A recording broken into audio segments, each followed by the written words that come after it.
ایک دفعہ کا ذکر ہے کہ ایک بندے کے پاس 19 اونٹ تھے، اور وہ 19 اونٹ جب وہ فوت ہونے لگا تو فوت ہونے کے بارے میں اس نے اس 19 اونٹوں کے بارے میں وصیت لکھی۔ تو وصیت لکھ کے وہ دے گیا اپنے وکیل کو۔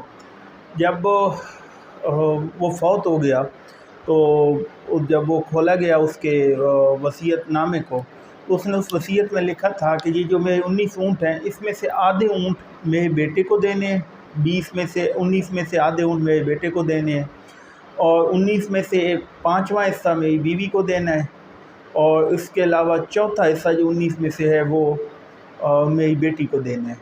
یہ وصیت لکھی ہوئی تھی۔ اب گاؤں والوں نے جب یہ وصیت سنی تو وہ اس بات پہ پریشان ہو گئے کہ اب ہم 19 اونٹ کا ہاف کیسے کریں گے، یعنی 20 اونٹ ہوتے تو 10 اونٹ اس کے بیٹے کو مل جاتے، اب 19 اونٹوں کا تو ہاف نہیں ہو سکتا، یا تو یہ ہے کہ ایک اونٹ کو ذبح کر دیا جائے یا کاٹ دیا جائے اور 18 اونٹ کا ہاف کیا جائے، ایک کو ذبح کر کے تقسیم کیا جائے۔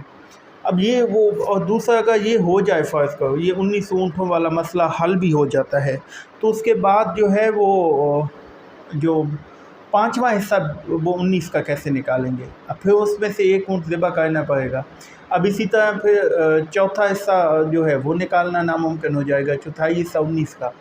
تو وہ اس اونٹوں میں سے اس پریشانی کے عالم میں وہ کافی انہوں نے سیانے بندوں سے بات کی، سوچ بچار کیا، لیکن انہیں کوئی سمجھ نہ آئی۔ آخر انہیں بتایا گیا کہ ساتھ کے گاؤں میں ایک سیانہ بندہ ہے جو ہر قسم کا فیصلہ کر لیتا ہے، اس سے جا کے مشورہ کرتے ہیں۔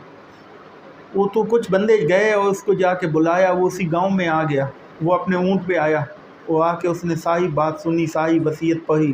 پڑھنے کے بعد اس نے کہا کہ ایسا کریں کہ میرا جو اونٹ ہے وہ ان 19 اونٹ میں شامل کر دیں، اور پھر 19 اونٹ میں شامل کرنے کے بعد اسے تقسیم کر دیا جائے۔ گاؤں والوں نے کہا کہ یہ آپ صحیح پاگل ہیں، آپ اپنا نقصان کیوں کرتے ہیں؟ پہلے وہ ایک وصیت والا پاگل غلط کر گیا، اب آپ بھی غلطی کرنا چاہتے ہیں۔ انہوں نے کہا جیسا میں کہہ رہا ہوں آپ کر دیں، میں خود خوشی سے یہ دے رہا ہوں۔ انہوں نے کیا کیا کہ وہ اس کا اونٹ اس میں شامل کیا، تو 20 کا ہاف جو ہے وہ اس کے بیٹے کو دے دیا، 10 اونٹ، اور پھر اس کے بعد 20 کا انہوں نے 5واں حصہ نکالا تو وہ 5 نکلا، تو وہ اس کی بیوی کو دے دیا۔ پھر اس 20 کا چوتھا حصہ نکالا تو وہ 4 نکلا، 4 اونٹ اس کی بیٹی کو دے دیے، 5 اونٹ اس کی بیوی کو مل گئے، 4 اس کی بیٹی کو، اور 10 اونٹ اس کے بیٹے کو مل گئے۔ اور اس کے بعد اگر دیکھا جائے 10 اونٹ اس کے بیٹے کے، 5 اونٹ اس کی بیوی کے 15، اور 4 اونٹ جو ہیں اس کی بیٹی کے 19، اور وہ اپنے اونٹ پہ بیٹھ کے چلا گیا۔ لوگ حیران رہ گئے کہ اس نے یہ فیصلہ کیسے کیا۔ اس کہانی سے ہمیں سبق یہ ملتا ہے کہ جب بھی آپ دوسروں کے لیے آسانی پیدا کرنے کی کوشش کریں گے، دوسروں کے ساتھ نیکی کریں گے، کبھی بھی آپ کا نقصان نہیں ہوگا۔ آپ کی وجہ سے اگر کسی کی پریشانی حل ہو جائے گی، اللہ آپ کو اس کا اجر عطا کرے گا۔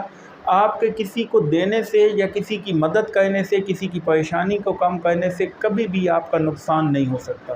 کسی بھی صورت آپ کے پیسوں میں یا آپ کے رزق میں تنگی نہیں آ سکتی جب آپ یہ سوچ کے کریں گے جب آپ دوسروں کو دیں گے۔